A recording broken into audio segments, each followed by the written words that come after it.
All right. Welcome back. Man, that last video was chock full of nuts. I'm telling you, there was so much information that came through. I want to just do a little recap and then we're going to read about the birth of the Lady Christ.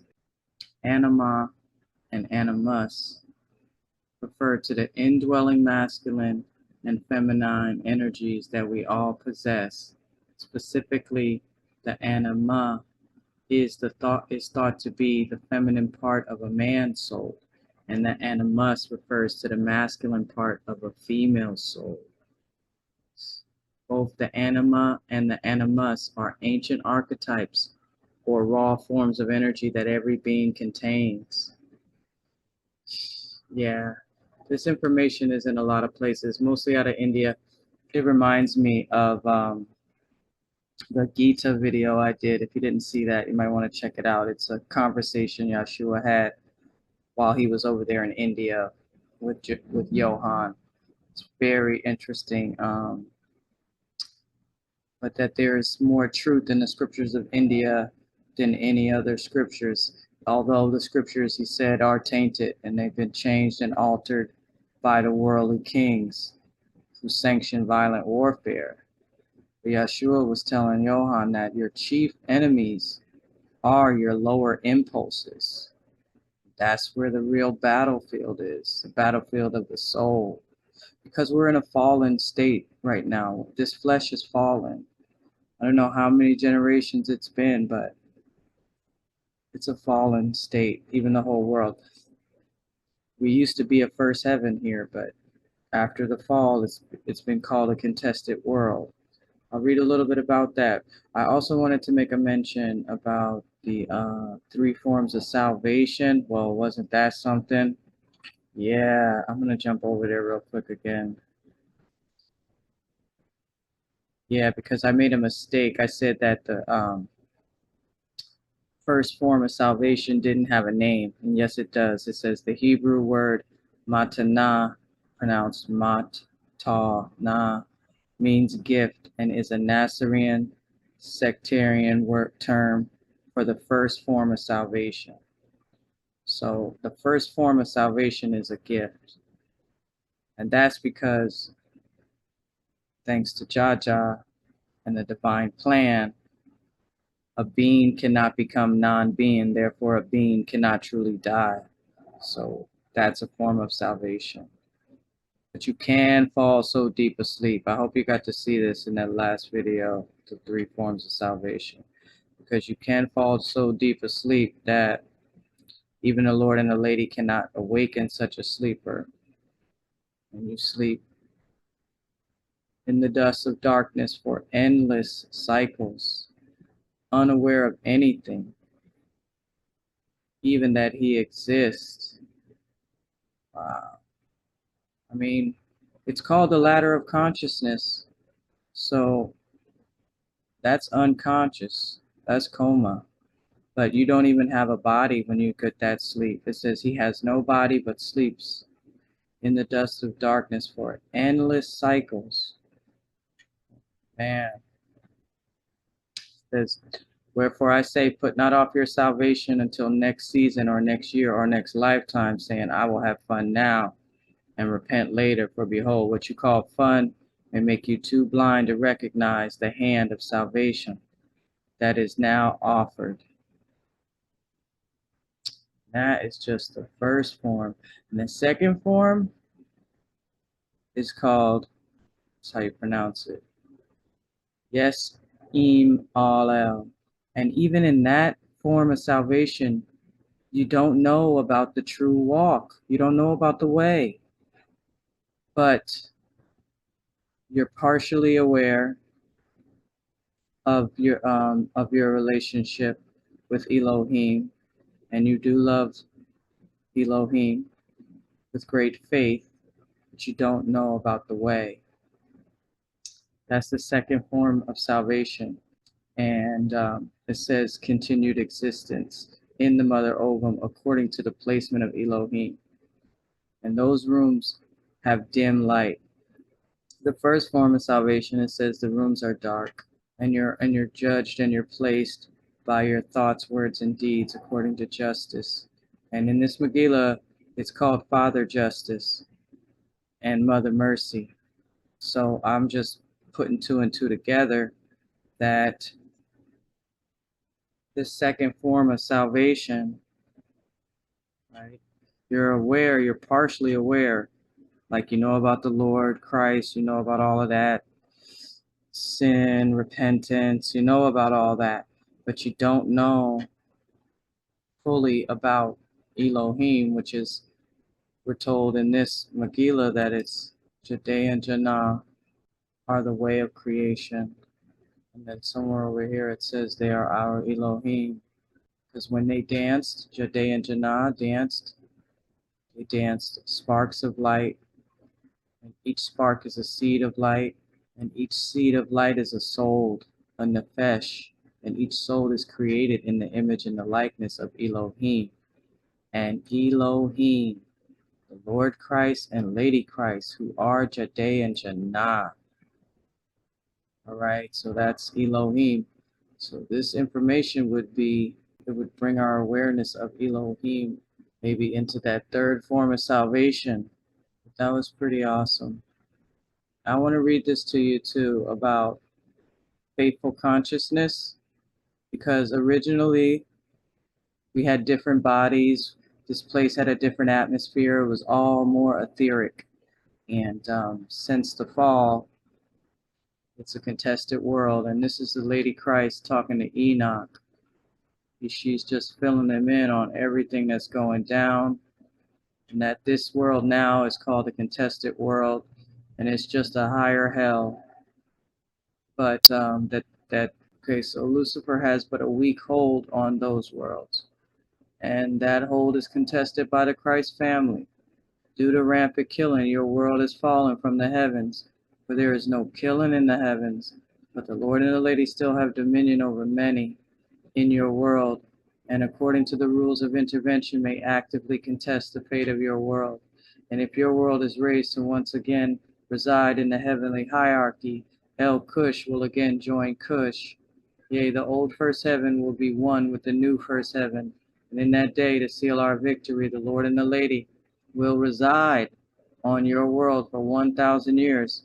Until the glorious day of victory, the Nasarean homeland will be raised from the center of Cush to the center of El Cush.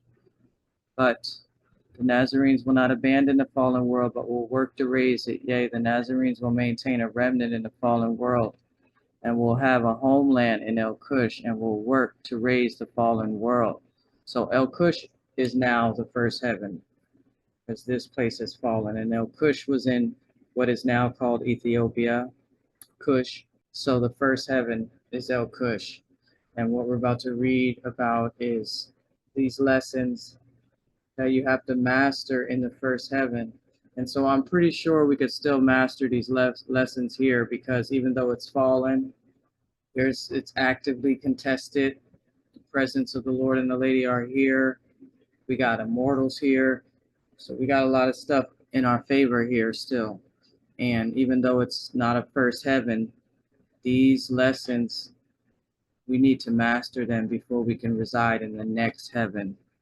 So it may be more than these now because of the fallen state that our bodies are in that we need to do. But it may be a little harder in this fallen world, but it's still doable. But she said that the Nazarenes will maintain a remnant in the fallen world and will have a homeland in El Cush and will work to raise the fallen world. Behold, those who reside in El Cush, which is the first heaven, will visit the other 6 heavens of this sun for study and play and for certain rituals, according to the will of Elohim, for each heaven was created for a purpose. And those that reside in a certain heaven must master the golden lessons of that heaven before residing in the next heaven. They that master the lessons of the first heaven have obtained faithful consciousness, Shekel Ne'iman. One attains Shekel Ne'iman by meeting the 3 requisites. So here they are. The first requisite is to maintain Shekel Mutba, which is natural consciousness. by resisting the Luciferian temptation to abandon natural consciousness for the unnatural. For natural consciousness is the gift of Yahweh, but unnatural consciousness is the great trap of Satan.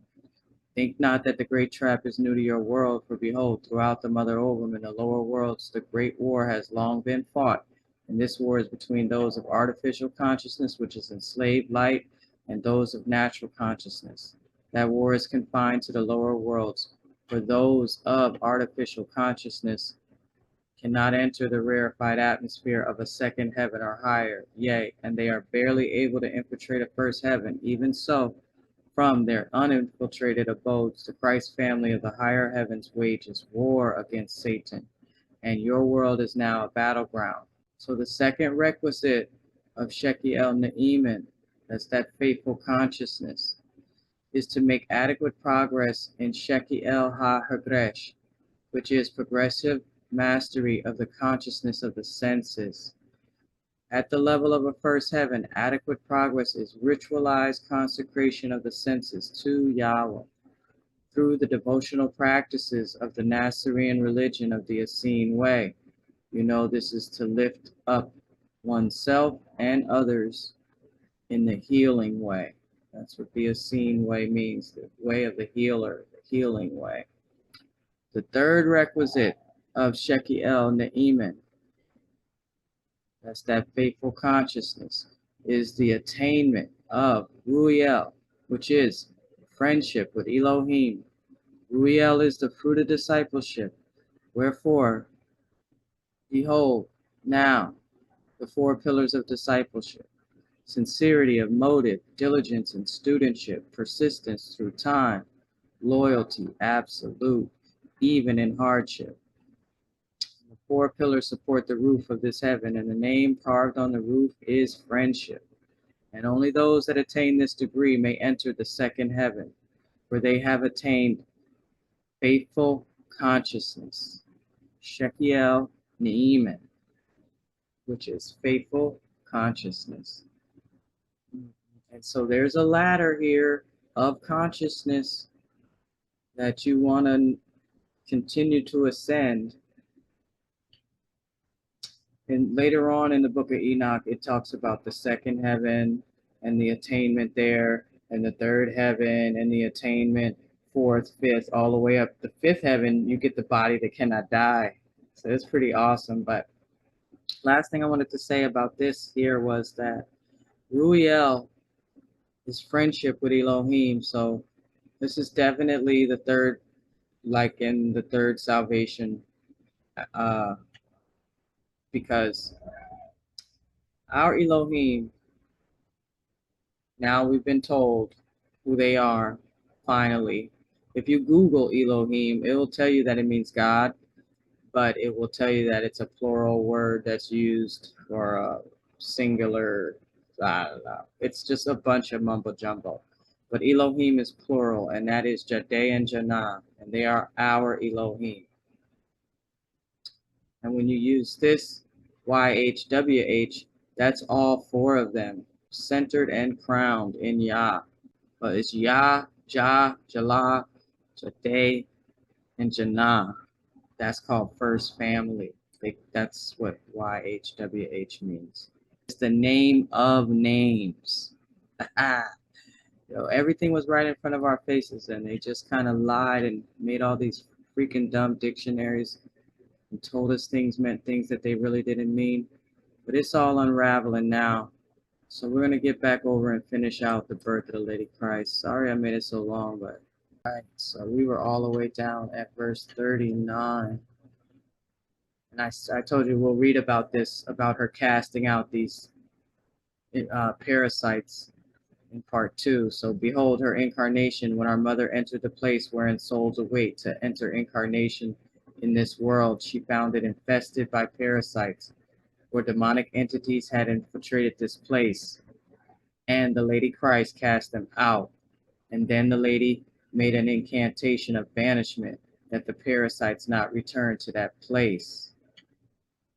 So those were the same demonic parasites that ended up attacking her at Halaja Ford when she was going to meet Yeshua. But he came just in the nick of time. They had already knocked her out and they were gonna rape her, but he got there right in the nick of time. But there we go. Then our mother, the Lady Christ, entered the womb of Zabiah. For lo, though her soul was the daughter of Jahnah and the mother of our souls, her body was the daughter of man. And the birth of the Lady Christ was as follows. Behold, at the time of the birth of the Lady Christ, most Nasarean encampments were in Judea, Samaria, and Galilee. But at this time there also were small Nazarean encampments in India, Egypt, and Ethiopia, and there were missions in other lands. Lo, the Nazarene encampment in Ethiopia was called Eden, in remembrance of the Garden of Eden, which had been in Cush. For behold, the land that was called Cush, which came to be called Ethiopia, had had many names and boundaries. Even so, to Nazareans this land will always be Cush, for that name came from the tongue of the cherubim. Behold, the Nazarean village of Eden. In the Nasarean village of Eden were some families long devoted to the order of the Immaculate Conception. For lo, Eden was a tributary home campus of that order. Now besides the Nazarenes, there were many Aaronite Jews in Ethiopia, yea, the Aaronites greatly outnumbered the Nazareans and hated the Nazareans. And the Aaronites were greatly outnumbered by the natives of Ethiopia, who were neither Nasarean nor Aaronite, but practiced their own pagan rites of various varieties. Like the Nazarenes, some of the natives worshipped both God and Goddess, and venerated the nature spirits, wherefore they respected the Nazarenes and felt kinship with them. Yea, and these natives admired the discipline and holiness of the Nazarenes, wherefore these natives tried to protect the Nazarenes from the violence and persecution of the Aaronites, but behold, within the Nazarene encampment were prophets, and shortly before the birth of the holy babe, Miriam, a prophet, went forth from Eden and walked amongst the natives of Ethiopia. And he prophesied the coming of a queen, saying, Behold, a queen shall be born to an Ethiopian woman of the Nazareans. Yea, not a queen with a worldly kingdom, but the queen of the all, our Lady, our Goddess, shall enter the world through the purified womb of an Ethiopian woman and the purified seed of an Ethiopian man. Behold, our Goddess comes not as a goddess, but as a perfected woman, and all women who embrace her teachings will find perfection, and all men who humble themselves to learn from her will find wisdom indeed. Behold, our queen shall be birthed from an Ethiopian womb. But the holy mother of our goddess will flee to Galilee, for the Aaronites shall slay her holy husband in Ethiopia, and will hunt her like an animal. And from that day unto the end of time, any Ethiopian who gives aid to the Nazarene remnant gives aid to our goddess and her holy mission. This aid is in deed and truth, and will not go unrewarded. And this prophet had no name, being called by the people simply the prophet. Lo, the word of the prophet was spread from village to village. In the Nazarene encampment of Eden there was a great excitement, for behold, this was the sixth generation since the founding of the order of the Immaculate Conception. And according to the words of the angel Gabriel, this generation would give birth to the seventh generation body, suitable for the incarnations of the Lord and the Lady, though only Omen, our Jahnah, could know for certain. A number of bloodlines had apparently maintained the required level of purity for 6 consecutive generations. One of the young women from such a bloodline was named Zibiah. Zibiah was of pure Ethiopian bloodline, as was her husband, Zamira, a harp player. Though their names were Hebrew from Nazarean scriptures written in that tongue, and lo, it was from the purified womb of Zabiah and the purified seed of Zamira that the holy babe Miriam came forth into the world, and the birth of our goddess, eminent Jahnah, as Miriam, was as follows. Behold, the holy day ordained by Omen for the coming into the world of our goddess had come. 2 Nazarene midwives came to the home of Zabiah and Zamira, and a Nazarene prophet, and a prophetess, who were friends and teachers of the holy couple, read from sacred scrolls. Yea, the wise ones uttered words of prophecy, and all six who were present, including the holy couple, chanted prayers and sang songs. And Zemira played his harp, the sound of which was as though from heaven, though the home was filled with love and light. Yea, it was as though this home were a holy temple. And when the time had come for Zabiah to give birth, she did so in the manner of the Nasareans, squatting, with her back leaning on Zemira, who was on his knees behind her. With great joy, the Holy Mother Zabiah gave birth to baby Miriam, Queen of the All. And so it was that the Queen of Heaven came to earth in Ethiopia, the most ancient land of Eden. The Holy Child grew strong, nourished first by the milk of the Holy Mother Zabiah, then by the fleshless foods of the Nazareans. And that food was anointed with the oil of the holy hemp seed, after the manner of the Nazareans. Yea, and she was nourished also by the celestial harp of the Holy Father Zamir. For lo, there had never been one who played the harp with the transcendental grace of this Ethiopian man, and never were there a man who could sing as much like an angel as Zamir. The Holy Child sat with Zamir each day, singing and learning to play the harp. Her voice exceeded even his in transcendental excellence, and soon even her harp playing exceeded his. The next one is the peaceful childhood stories about Miriam, the wondrous girl child. We'll get that up here one day. But thanks for watching, guys, and I'll be back soon. Stay tuned.